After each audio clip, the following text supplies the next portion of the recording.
జీలకర్ర ఆవాలు వేసేసిన. ఇగో ఉల్లిగడ్డలు, పచ్చిమిర్చి, కల్మాకు వేసేస్తున్నా. దోరగా వేపాలి మంచిగా. కొంచెం అల్లం వేసుకోవాలి.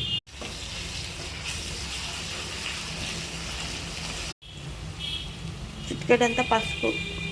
ఇప్పుడైతే టమాటాలు వేసుకోవాలి. అల్లం వేగింది. టమాటా అయితే మంచిగా వేగినాయి.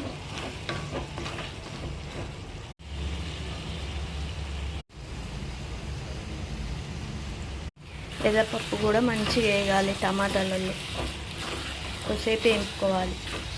ఎర్రపప్పు కూడా వేగింది. కొంచెం సాల్ట్ వేసుకోవాలి, తగినంత సాల్ట్. అలాగే కొంచెం కారం పొడి వేసుకోవాలి. మీరు ఎంత తింటారో చూసి దాని తగ్గట్టు వేసుకోండి.